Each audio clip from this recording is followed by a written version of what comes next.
Thank you for joining us here this evening for the 13th Annual Ottawa Township High School Educational Foundation Hall of Fame induction ceremony. It is my honor to introduce you to Ottawa Township High School Superintendent Dr. Mike Cushing.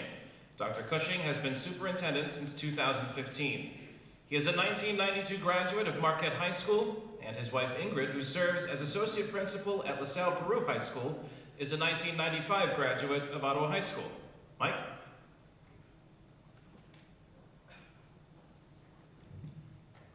Ladies and gentlemen, please give Kane Farabaugh a round of applause as a thank you for being our MC for tonight's event.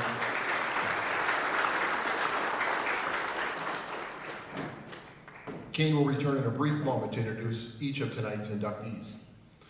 Good evening and welcome Hall of Fame honorees, family members, and friends.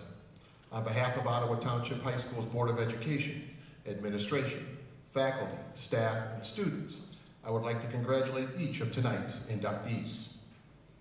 I would also like to take a moment to thank a number of people who made tonight's dinner and induction ceremony possible. I would ask that you please hold your applause until all are recognized. Thank you to the Decade, Nominating, and Selection Committee members for the time and effort that goes into the selection process. Thank you to those involved with the organization and decorating necessary to present tonight's ceremony.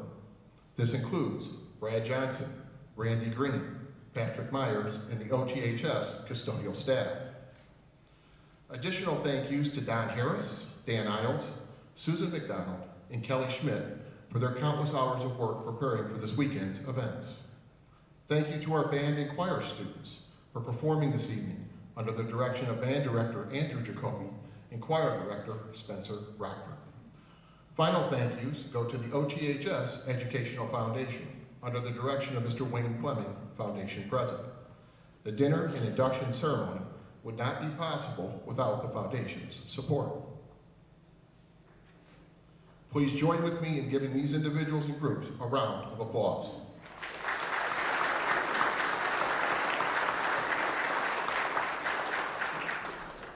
At this time, I would ask Kane to return to the podium to introduce tonight's inductees. Thank you. Thanks, Mike. During this 141st year of Ottawa Township High School, I again welcome all of you to our 13th Annual Hall of Fame induction ceremony. The Hall of Fame induction provides a unique opportunity to honor those selected.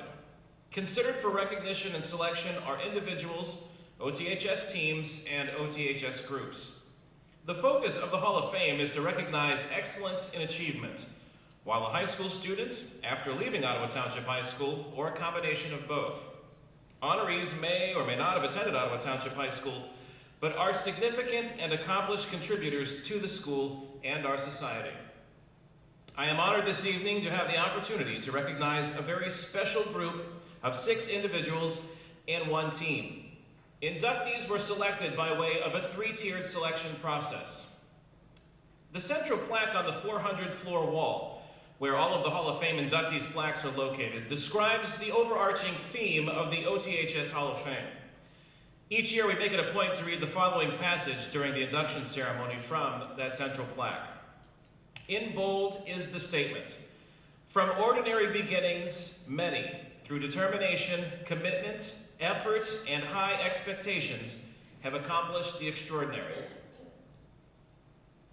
I would like to personally thank all of the inductees for their numerous contributions. You make us all proud to be a part of Ottawa Township High School. So tonight's ceremony is about those inductees, so it is time for us to hear from them or their representative. Our first inductee is Jodi Orsini Barth of the class of 1967. She has over 30 years of experience in law enforcement and investigations throughout the United States and Canada. In the late 1970s, she was one of the few who made the cut into the Illinois State Police elite CSI team and became the first female ever to do so. She later transitioned to the private sector as a licensed private investigator and internal fraud investigator for a global insurance carrier. She is the author of a book, CSI Old School, describing her crime scene investigation experiences.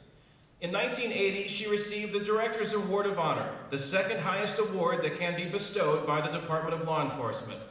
and was named Law Enforcement Officer of the Year in 1985 by the Exchange Club of Bloomington, Illinois. Mrs. Barth, unfortunately, cannot be here tonight to accept her plaque. She had an accident earlier today, but please join me in honoring and congratulating her for being inducted into this year's Hall of Fame.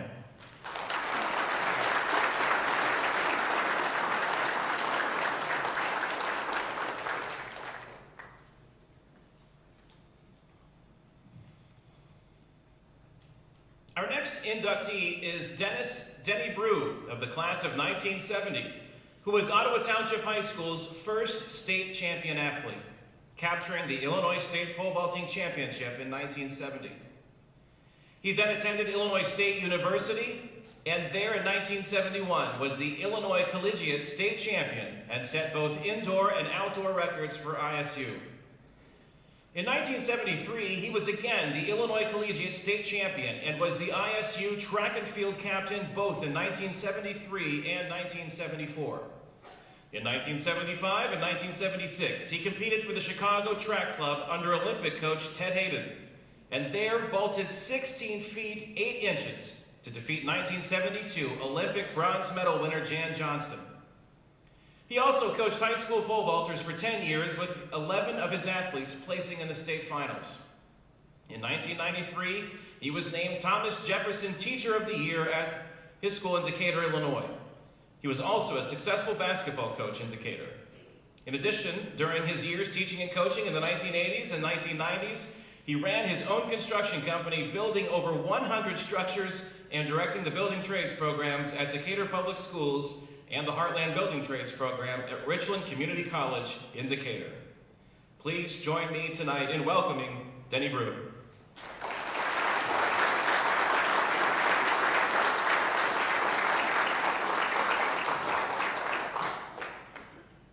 I first want to thank the foundation and the committee and those that nominated me for this wonderful honor. And I'm so proud to be a graduate from Ottawa High School walking through here today, through the school. It's unbelievable how well they take care of this school. But a lot of people probably wonder, how does anybody start pole vaulting? It's a crazy event, really. But we started with my brothers in the backyard. We'd find a stick, galvanized pipe, whatever we could. We were jumping over the neighbors' bushes, and I'm sure they really appreciated that. And the first thing that we had 2x2s for standards, put nails in it, had a wooden crossbar. We were jumping over that 7 or 8 feet. We'd dig up the yard to make it a little softer to land on.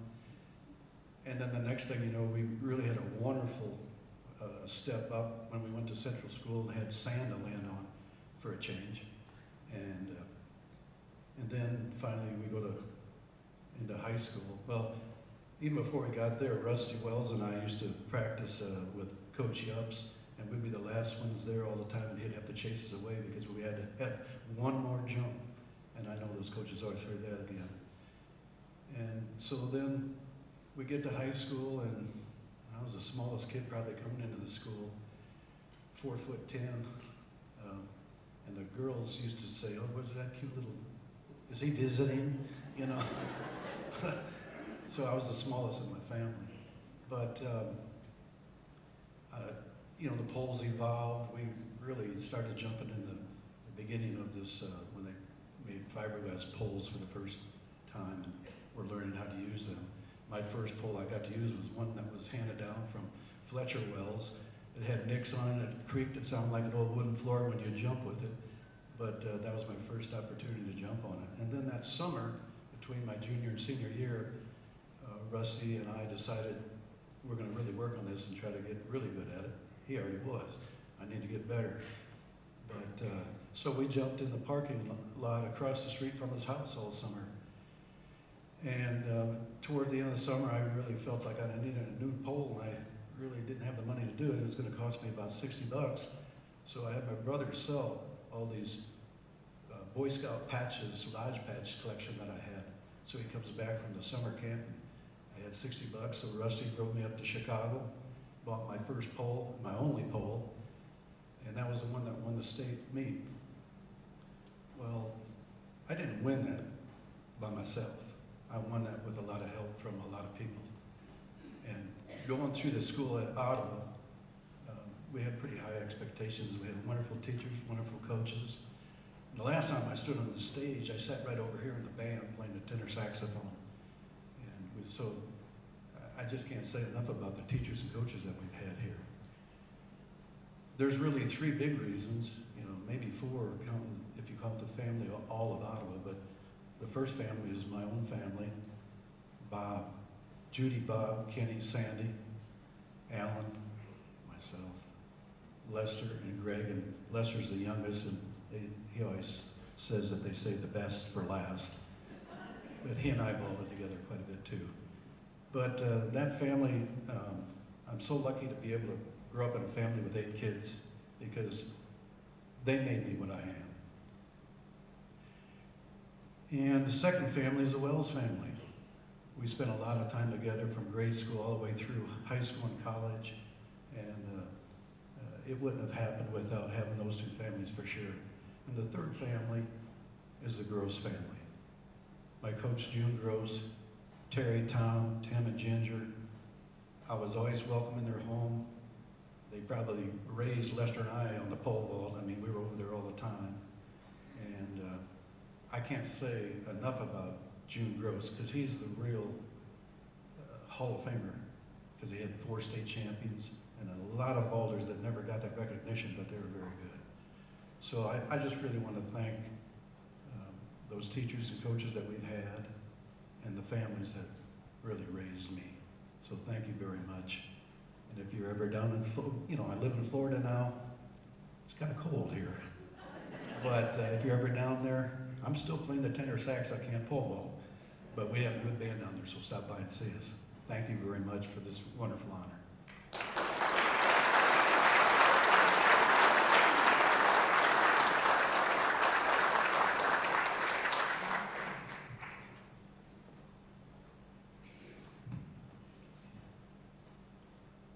Our next inductee this evening, Tim Jobst, is of the class of 1969. He received a bachelor's degree from Iowa Wesleyan College and a Master of Arts degree from Illinois State University. He began a teaching and coaching career serving at 4 Illinois schools before coming back to OTHS, Wedren Grade School, Hall High School, Kewanee Wethersfield, and Marseilles High School. He was head football coach at OTHS from 1993 to 2005, reaching the playoffs 7 times, earning the conference championship 3 times, and finishing in the 1995 state quarterfinals. The 1995 OTHS football team was previously inducted into the Ottawa Township High School Hall of Fame. He continued to serve OTHS as athletic director from 1994 to 2006, and continued his coaching career as an assistant with his brother at Marquette Academy in Ottawa, which has compiled an extraordinary record during their tenure there. Tim Jobst received the 2004 Educators Award from the LaSalle County Regional Office of Education, and in 2008 was inducted into the Illinois High School Football Coaches Association Hall of Fame. Tim has also been a successful business owner, along with his wife Jane, first with the Ottawa Nautilus Fitness Center from 1978 to 1990, and then as a franchise owner of Jimmy John's from 1995 to the present. Please join me in welcoming Mr. Tim Jobst.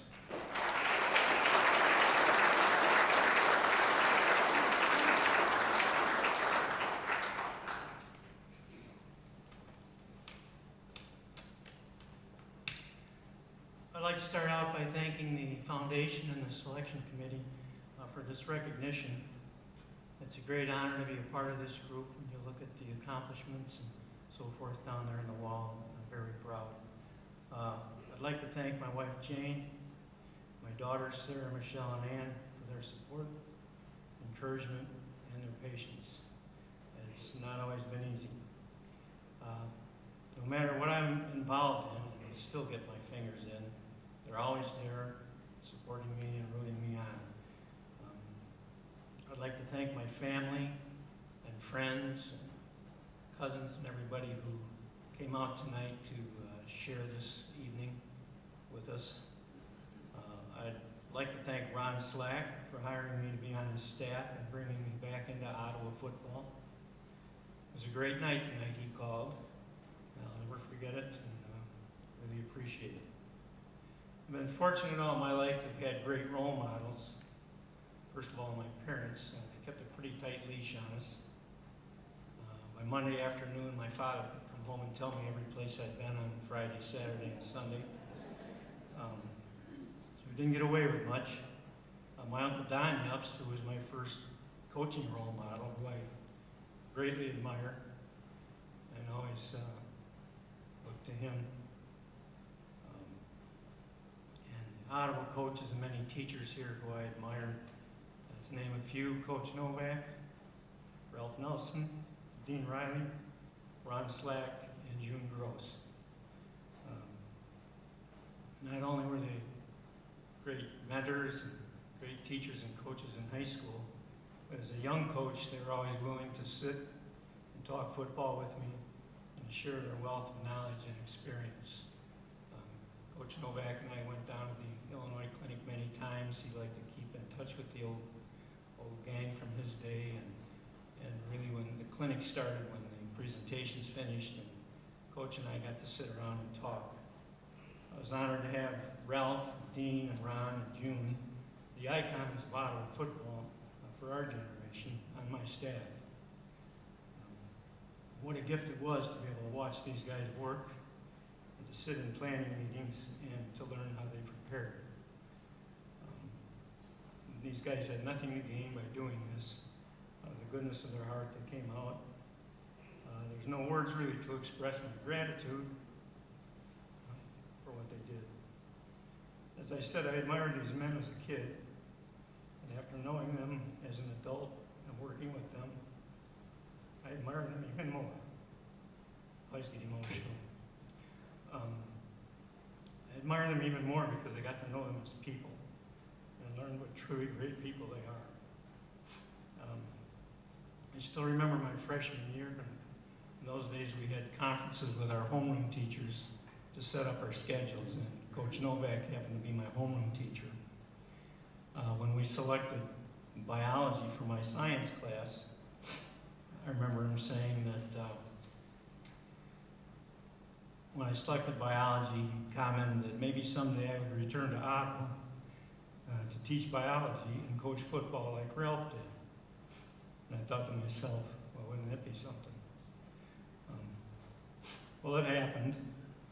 I'm grateful for every day that I was privileged to come here to work.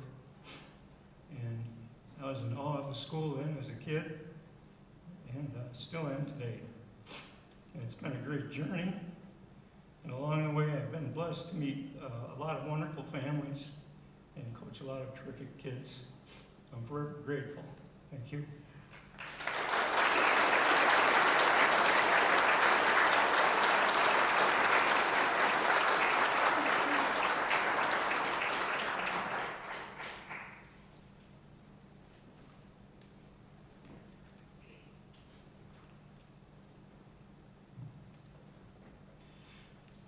Our next inductee is Dr. Tom Jobst, also a graduate of the class of 1969, along with his brother, Mr. Tim Jobst.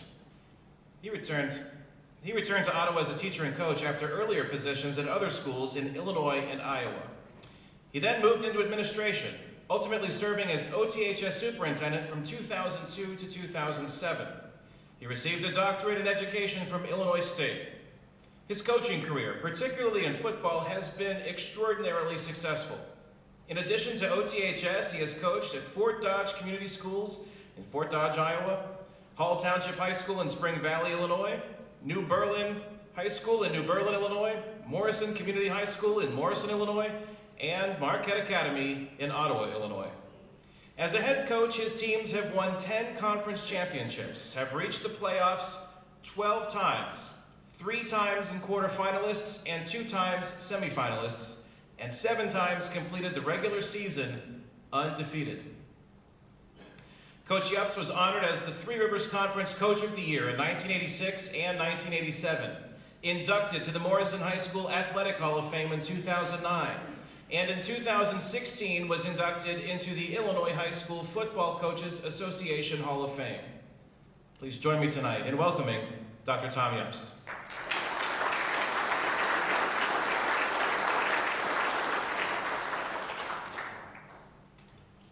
Thank you. I'd like to thank the banquet committee and for the fine work they did tonight, and compliment the cheese shop for the great job they did as always. And especially like to compliment our fine musicians. You know, even as a high school student here, I wasn't very musical. I couldn't even play a radio. But I loved the band and the choir even back then, and they're still great. And there's something about pep. How about it, huh? Is there anything else like pep out there, that song? Good words to live by. Congratulations to fellow inductees.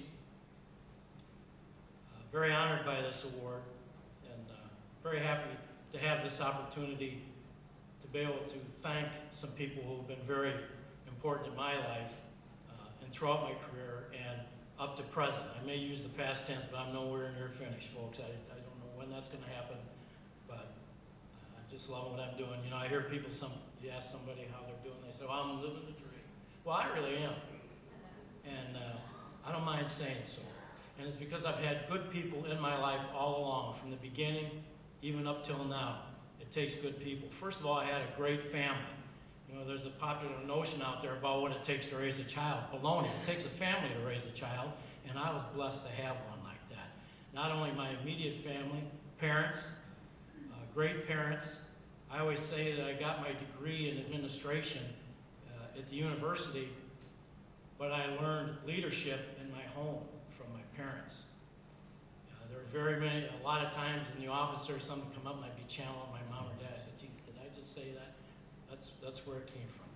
Great siblings, Mike and my late sister Jane and Mary Jean and Tim, my partner in crime. It's been very great. And it's not only the immediate family, it's the extended family. Even tonight I have 3 cousins here, Kathy and Julie and Carol, Uncle Don's daughters. Very, very honored by them being here. I've had 2 great partners throughout my life. I've mentioned Tim. I don't know if there's a day that's gone by really that we haven't talked, and probably since 1965 there hasn't been a day go by that we didn't talk about football. Even he's in the hospital and we're talking football. I mean, if it was me, I'd be grouchy or something. He's, hey, let's talk football. So, and the greatest partner in my life is my wife, Ellen, who is, boy, has she been patient and kind. And I've dragged her all over the state, moving around, and she'd have to put up with all my issues. And she's been great, even up to this day. Thank you, Ellen, for that. I have some great influences, I think, in my professional career in coaching. The first, Tim mentioned Don Jobst, my uncle, my dad's brother. Always talked about coaching. He was the guy I always wanted to be like. And while we talked about coaching, it was mostly about coaching, not about X's and O's. He was a basketball coach, for God's sake. He sat down one time, we always met for breakfast on Sundays, and I said, Uncle Don, show me your offense. And so he drew it up and explained. I said, that looks good, and I put it in my pocket. It was just like coming out of algebra class. I knew it when I came out, but when I looked at the paper, I didn't get it. So my compliments to basketball coaches. I don't know how you make those people go on those lines the way you do. Anyway, he stressed fundamentals. He said, the bottom line is it's fundamentals, and that has always stuck with me. I've had great friends throughout my life, and in high school, you know, sometimes your peer group is what makes you or breaks you.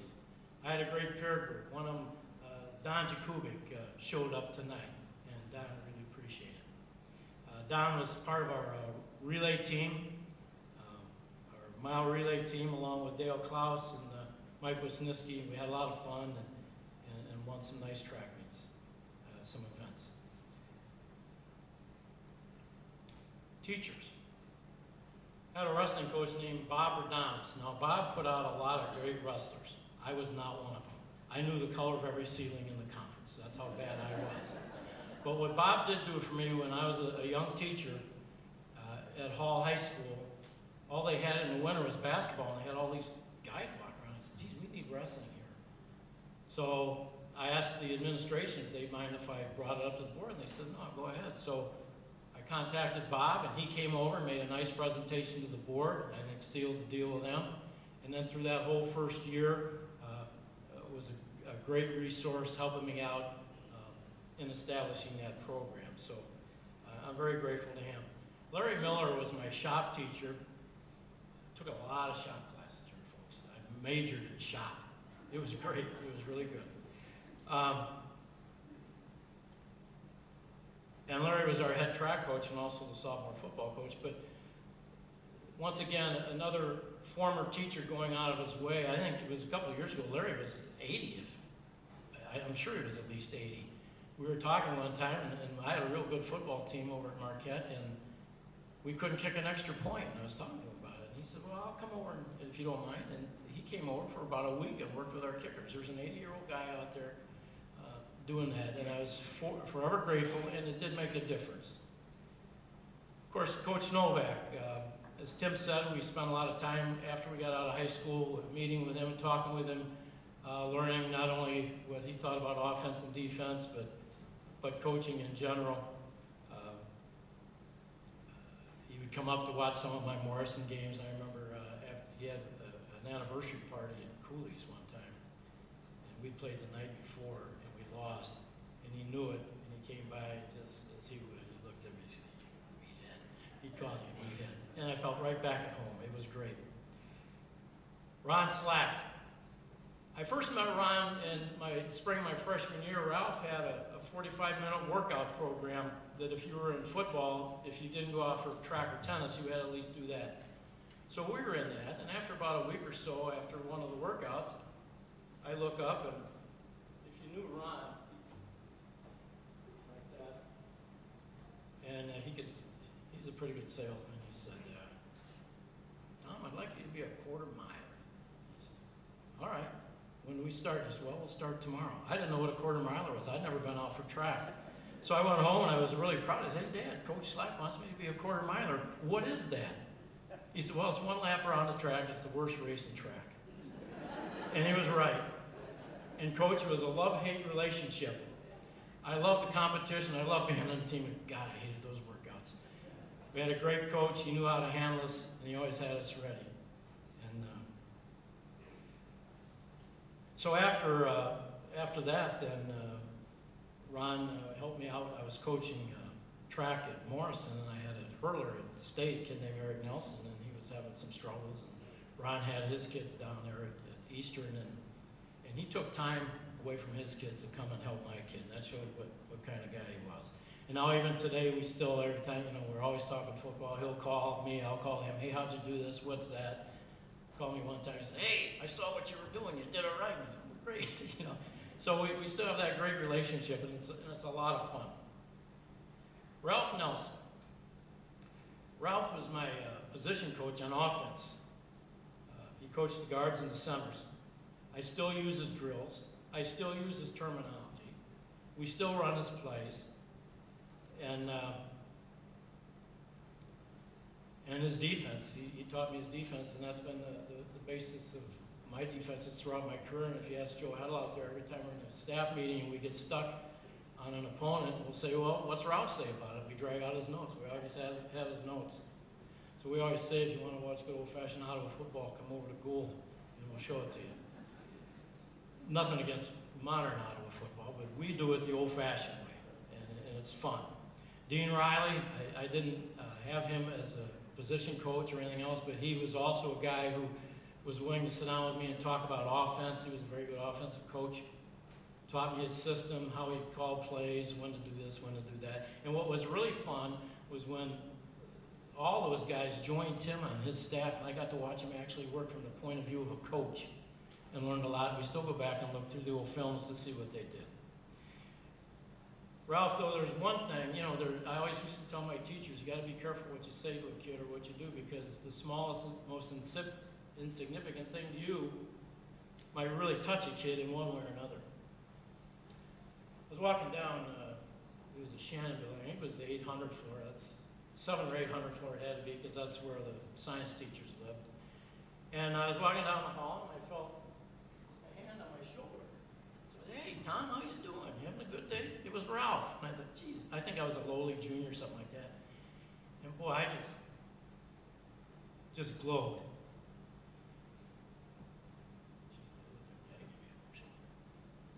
Because how important it was to have somebody of Ralph's stature take the time to pat me on the back. Now, that's something that stuck with me, and something I still do. I probably pat more kids on the back, and it's too bad in this era we live in, you can't do that more. But I've always done that. Give a kid a pat on the back. How you doing? See him before practice, see him after practice, see him during practice. Hey, how you doing? I'm over there in the hallways. How you doing? Thanks, Ralph. Tom Murphy. Tom hired me here in 1988 as assistant principal. Greatest honor I ever had to come back here. And I worked in 201, which was, oh God. I had a partner, Steve Malinsky. Somehow we got through. Mick was in the business office, and when I had to escape, I go down and talk to Mick and have a few laughs, and then go back into hell and finish up the work. Murph, once again, in the lines I've been talking about, even after he retired and I took his place, always willing to talk, take a phone call, help out in any way he could, and it really made a big difference for me. Mick Clinch. Mick hired me, well, he didn't hire me, the board hired me, but he recommended me to be the principal. I was shocked when he offered me the job. I didn't know. But anyway, we got in there, we did it. We had a great partnership for 9 years. We worked well together, had a lot of laughs. We used to stand out here in the hallway at the door before school in the morning. We were like those two old guys in the Muppets that sit in the balcony. It was great, and I always remember that. And so thank you, Mick. Owe you a lot. I was also lucky in my time as superintendent. I know I'm taking a lot of time here, but I have to say this about people. I had a great board of education to work with. And not all boards are good. In fact, some are terrible. But this board of education was something special. They were in there to serve the community in the best interest of the school, and that includes students, personnel, everybody. They wanted to do it right for everybody. There were no agendas. There was no axe grinding. They'd come to the meeting. If we had differences, we'd talk about them, and we'd find a way through them. To name some names: Don Harris, Karen Fisher, George Shanley, Skip Hupp, Gib Meyer, Wayne Fleming, Tim Creedon, Art Mueller. Great people, great public servants.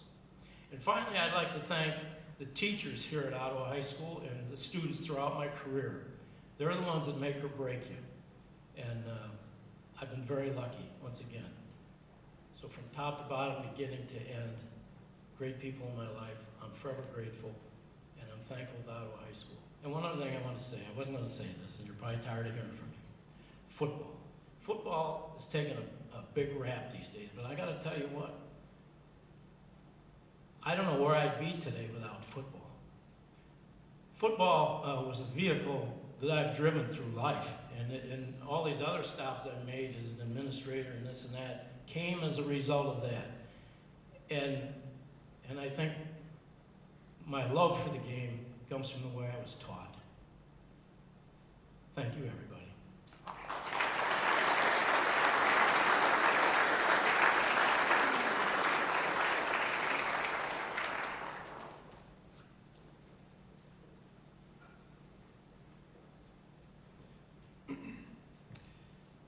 Our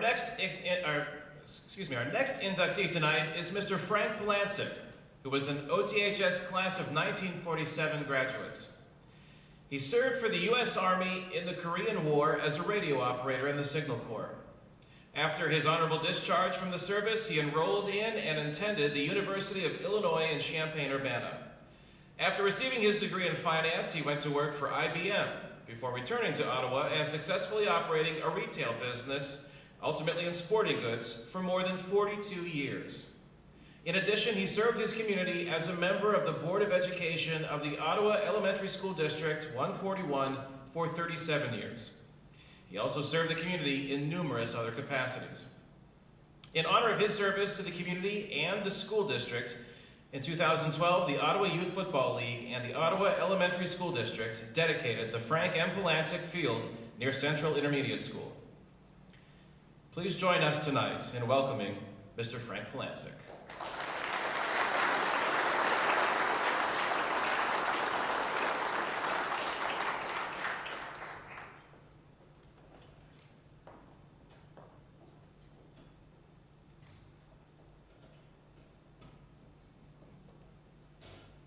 You hear me? Okay. I can't tell you how much I appreciate this honor. What I'd like to do, I've written a few notes that I'd like to share with you. The first one was the morning after I was elected to the Ottawa Grade School Board. The telephone rang and I answered it. And the person on the other end said, "How does the son of the Catholic Emigrant feel this morning?" It was the wife of the pastor of the Trinity Lutheran Church in Ottawa, Shirley Swenson.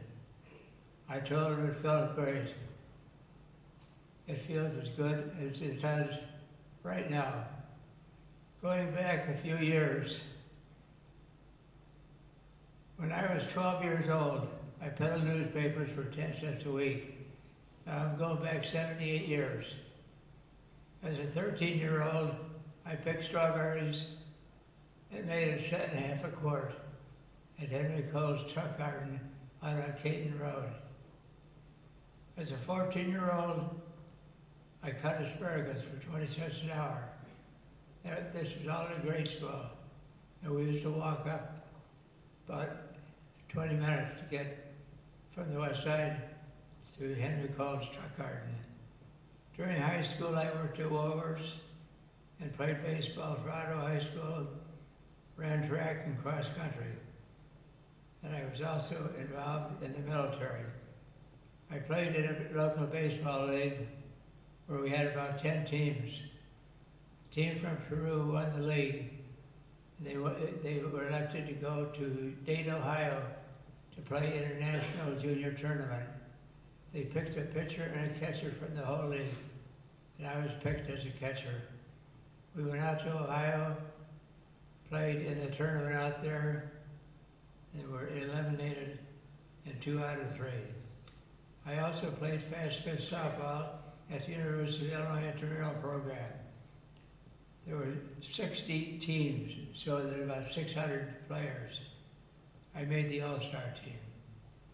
I spent 2 years in the Army Signal Corps, as you already been told, as radio operator. Studied finance and accounting at the University of Illinois.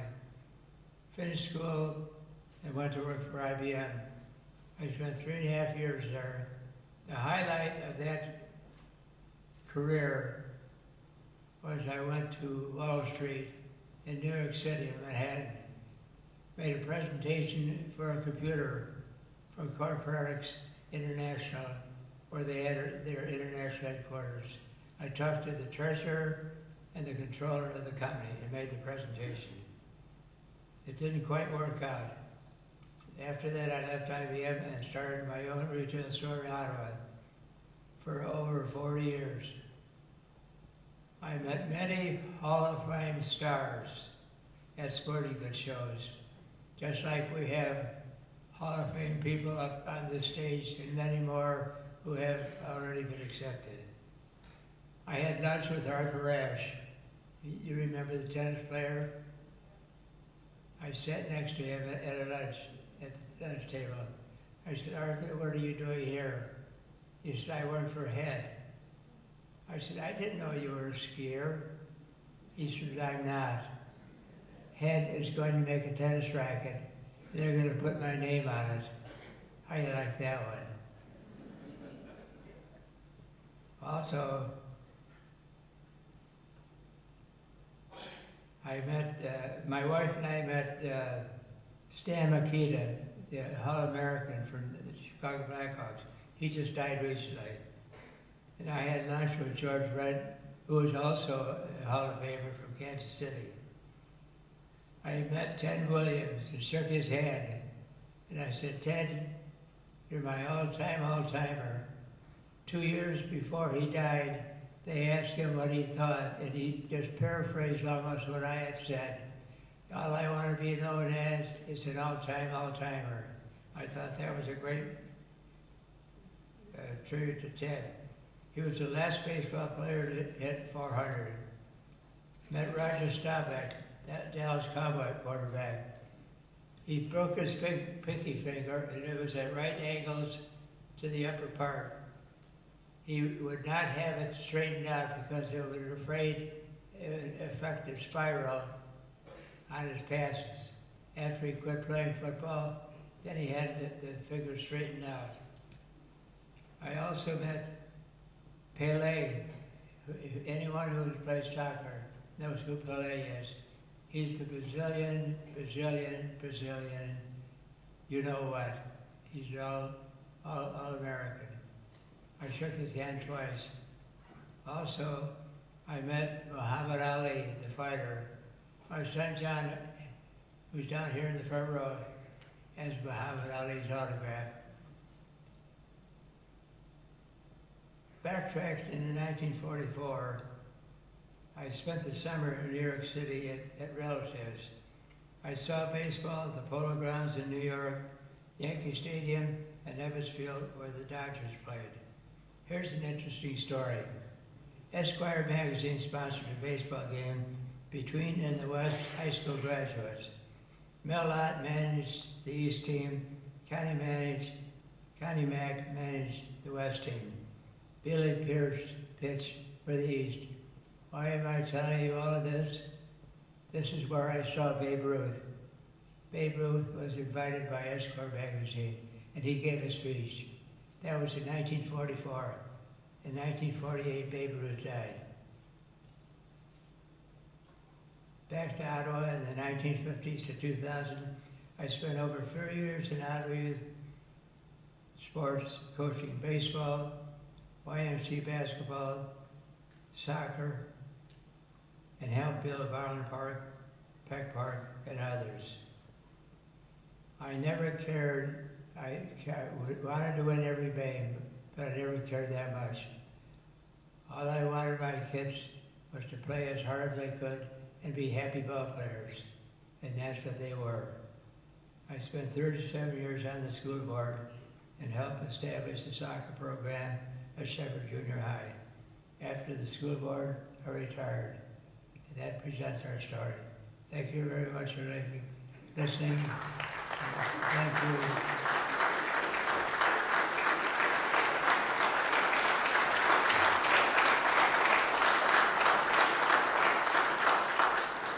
Thank you. Thank you. Thank you. Thank you.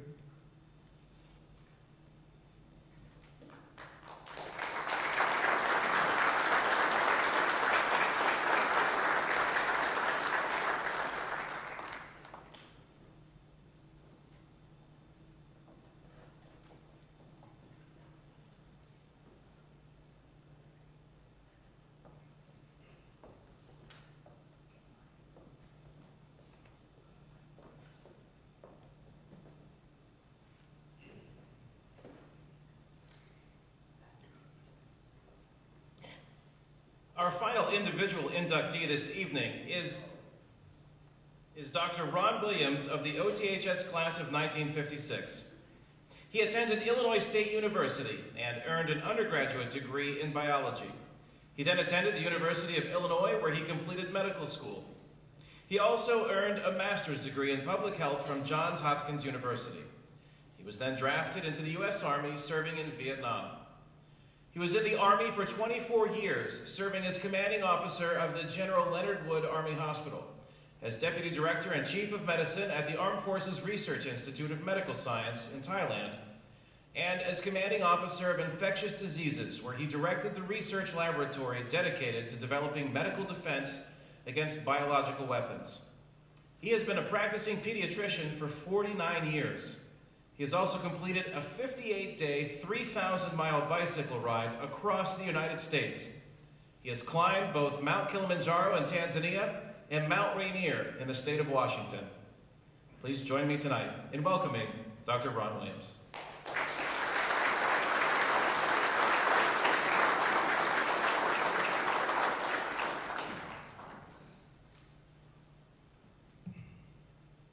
Thank you, Kane. Frank, I used to cut asparagus, but when I cut it, we got 35 cents an hour. It had inflation. It was a great learning experience. A flood of emotions have kind of consumed me in the past 24 to 36 hours. Being in Kingman Gym last night was just an amazing experience for me. I remember it when I was a student there, but coming back there last night was just absolutely phenomenal. I'm really sorry that Jodi couldn't be here tonight. What a phenomenal lady. I'm so sorry that she had that accident. When I look back at the past members of the Hall of Fame recipients, and then to even be considered to be a part of this group that's up on the stage, not being selected, but just being considered a part of the same group, just being considered would have been enough for me. I want to give my sincerest thanks to the selection committee for making this possible for me to be standing here tonight. I feel truly honored and humbled to receive this recognition.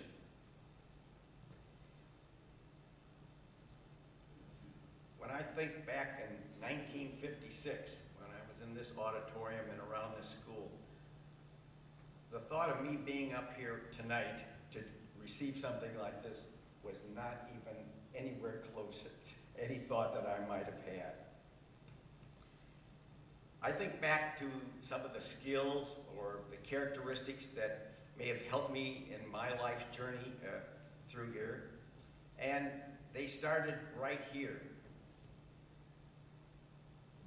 Before I was age 5, I learned all the really important skills from Mabel and Elmer Williams. They taught me how to be a person. Later, I learned from my fellow students, and I couldn't name all of the teachers that influenced me here at Ottawa High School, and to help me learn the things that I needed to know, and growing up in this small Midwestern community of Ottawa, Illinois. It's kind of made me who I am and where I came from. It was here that I learned about compassion, I learned about honesty, and I learned about fair play, and also to help people who were less fortunate than I was. My schooling started in a small 3-room wooden frame school called McKinley School. It was out on rural Route 4 at that time. Had 3 rooms in it. Before I graduated, the fathers got together and put a wall down the middle of the biggest room. We had a 4-room school. It felt like we had really arrived. And then I came to Ottawa High School terrified. I mean, this was like going from the farm to the city. And here I show up here. And I remember my first month at Ottawa High School, the doctor I was seeing put a cast on my leg because I had something called Osgood-Schlatter disease. You don't treat it with cast anymore, but they did then. And I spent the first month walking around this school stiff-legged. And I felt, oh, I know that everybody's laughing at me. I know all the girls are laughing at me. And I remember that stairwell right outside there from the 2nd floor. About the 3rd week, I tumbled down the stairways all the way to the first landing. And I remember a big basketball player. I don't know if you guys remember Dick Ortiz. Back a long time ago, his name was Duke Ortiz. He picked me up and said, "Kid, are you all right?" And I said, "Yes." And I was just amazed that Dick Ortiz would pick me up and set me on my way.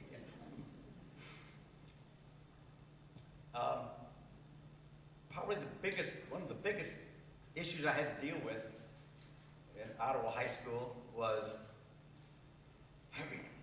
I was probably the worst ADD and ADHD student they had at the time. And that at that time, there wasn't any treatment for it, and there wasn't even any diagnosis of it. You just were just an unruly kid, somebody'd smack you on the head and say, settle down and shut up, you know? And so that kind of helped me develop a few skills, like I gotta be able to do that. But I gotta say that I think it worked for me, but I was probably in the class of 1956, I was the strongest D plus, C minus student we had at that time. And I have to thank all those teachers that really helped me. And I had a couple other quick experiences. They weren't all positive at Ottawa. And I debated whether I should even tell the story. I had a teacher, because don't forget I was the D plus student. And it was the last semester of the senior year. This teacher looked at me and said, Williams, where are you going? And I said, I'm going to Normal. Well, at that time, it was Illinois State Normal University, okay?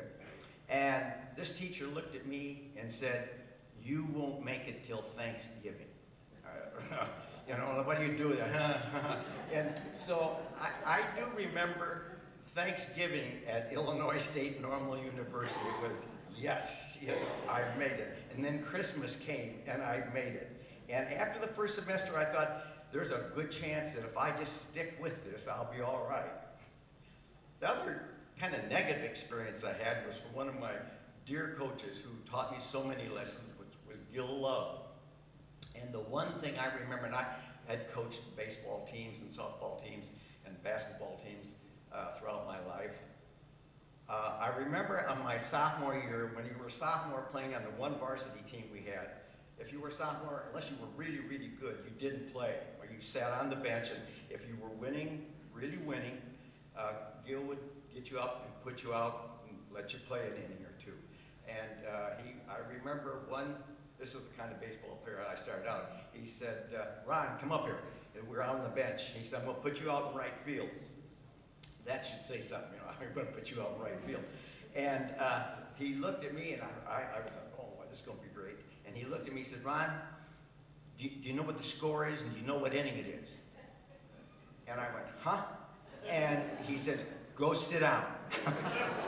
And he said, Don Springer, get up here. Don knew what inning it was and what the score was. Don got to play right field that game. Later on in life, I got to play enough to earn a letter in baseball here, and that was really great. Now, the last story I want to tell is one that's going to cost me a little problem, and Phyllis, you may have to help me here to see if she gets up and walks out. Because I always promised my wife, I'm never going to tell this story again. She said, don't tell that story, don't tell that story. Honey, I'm never going to do that. So, this is a story about my wife. One of the reasons that I have gotten anything through here is because of my wife. My wife is the quintessential Army brat. She was born in the Canal Zone. She graduated from high school in Seoul, Korea at Seoul American High School. Then she hitchhiked across Japan.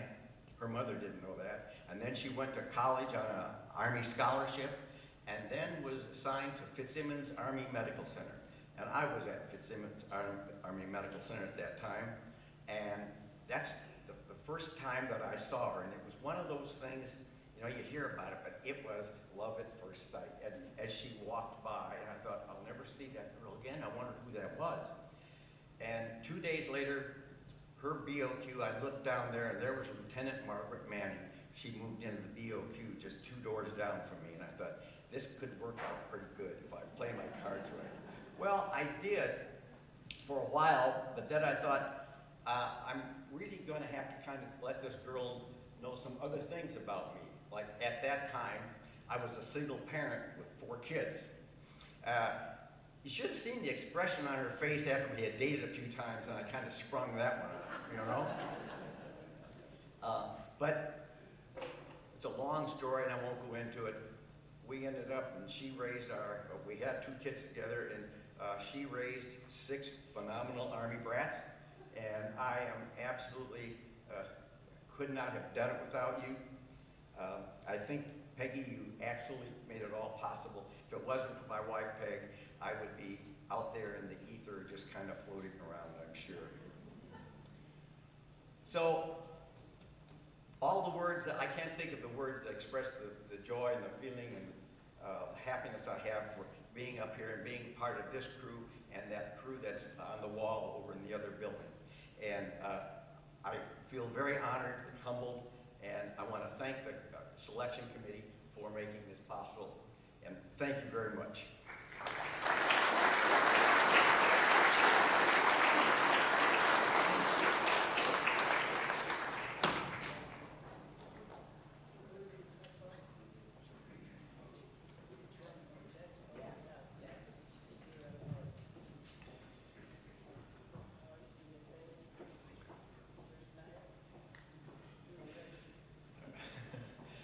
Our team inductee this evening, the 1999 varsity golf team, which finished 5th in the Illinois High School Association state tournament, which is the best finish in OTHS history for a golf team. The team finished a 16-0 undefeated dual meet season. They finished in first place at the Geneseo Invitational, the Streeter Invitational, the Ottawa Invitational, and the Manuka Invitational. They also finished first in the IHSA Regional Tournament and in second place at the IHSA Sectional Tournament. They set a record for the lowest team round ever at OHS with a 139 and an individual record with a 4 under par 32. Unable to be here with us tonight are the following team members. The seniors on the team, Kevin Rooney and David Schaefer. The juniors on the team, Shane Jansen and Eric Anderson. And freshman Ross Haberly. The team members with us tonight, first the seniors on the team, Jeremy DiBernardi, Jesse Kavanaugh, Kevin Olam, Brian Brait, Saeed Ghafour, and Jordan Goldman. And on the team is a sophomore, Bobby Sipula. Head coach Randy Breitag and assistant coach Kevin Linhart. Ladies and gentlemen, the 1999 varsity golf team. To introduce them and to talk more is head coach Randy Breitag.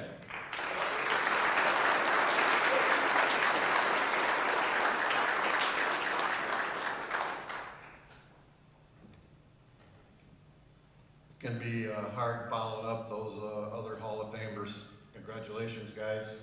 Great job. I'd like to congratulate my golf team. As Kane said, they placed 5th in state, the best ever for an Ottawa high school golf team. Stand up.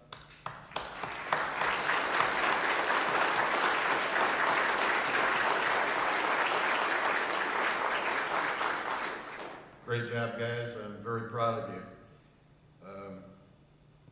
I was up all night trying to think of some good things to say about them, but I'm lost for words. You can sit back down. I would like to thank the Ottawa Foundation for selecting us to the Hall of Fame. It's a great honor. I'd like to thank my family, my kids, Sarah, Barth, Blair, my wife Susan, my parents, for all their support. Coach Kevin Linhart, there at the end. I couldn't have done it without him. He is a great, great person. Helped me a lot, helped the kids a lot. I really appreciate it. Also like to thank Dayton Ridge Golf Course and Pine Hills Golf Course for hosting us all the time. And big thanks to Ma Sipula. She had delicious dinners for us after practice a few times, and it was awesome. Really appreciated that.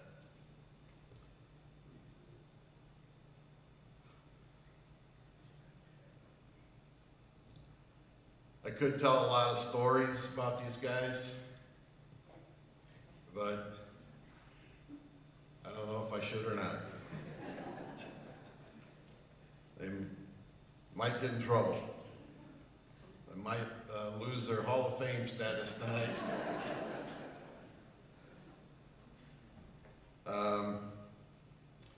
Not only did they place 5th in state as seniors, 5 of the 6 were on the team that placed 12th in state. And combined, when they were juniors, seniors, they were 30-0 in dual meets, which is outstanding. And during that time, we also won 7 tournaments and 2 regional championships. And as Kane said, we set a few records. One story I will tell before I hand over the mic to Kevin Olam. Regionals, they used to send us all over the place, different suburbs, Rock Island, Joliet, down by Champaign, so all the schools that we competed against at regionals didn't know anything about us.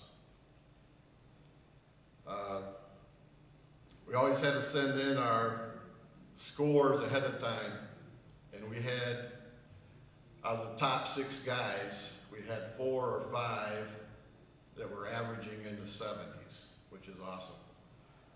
Most teams only had 1 or 2 guys averaging in the 70s. So we went to regionals, and I was sitting around and having a coffee before everything started, and I heard some coaches talking, and they said, there's no way Ottawa has 4 or 5 guys shooting in the 70s. That coach must have made a mistake. I didn't say anything. After we won the regionals, I heard the coach say, man, those guys are good. And they were. I'm very proud of them. You guys are awesome, both as adults, students, and golfers. Congratulations. Mr. Olam, you're up.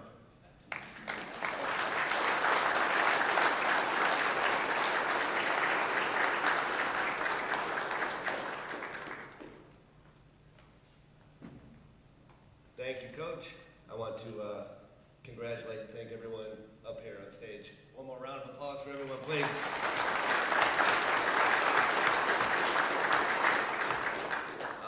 I love asparagus. I've never cut asparagus, so thank you much. Thank you very much. I didn't really have a speech planned for this evening. I didn't know I was going to be giving the speech until last night. I ran into the coaches at the library.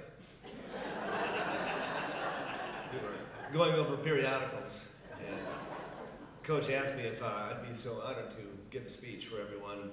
I said, Coach, you know what? I'll do that for you. On one condition. For once in your life, could you break 100?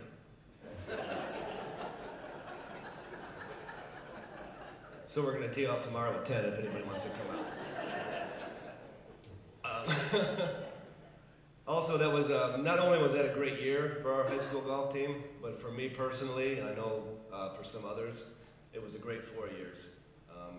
I know you mentioned 30 though, but I thought it was more like 60 or something. I don't know if we lost in my opinion, I don't know if we lost a head-to-head match, but I could be wrong, who knows. But, I didn't count for sophomore year. Oh, okay, he didn't count sophomore year, okay. But it was a magical year. And not a day goes by where I think it could have been just a little bit better if Jesse didn't drive a golf cart off the bridge at Pine Hills. Who knows? But other than that, I just wanted to say, thank you so much. Proud of the guys. It's great to be up on stage with all these wonderful people. Ann Bieber. Other than that, thank you much. Have a great evening.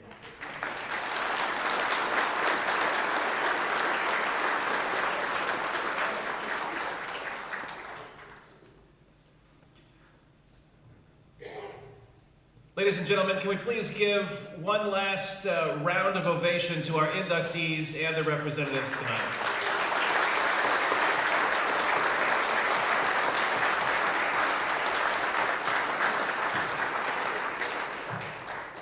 closing, I once again leave you with the words that are on that Hall of Fame plaque. And if you have an opportunity to go and take a look, if you didn't between the time we left there to come over here, please do make sure that you take a look at some of the plaques that are down there. But on that Hall of Fame plaque, it says, "From ordinary beginnings, many, through determination, commitment, effort, and high expectations, have accomplished the extraordinary." Those here on the stage tonight have done just that, and we're thankful.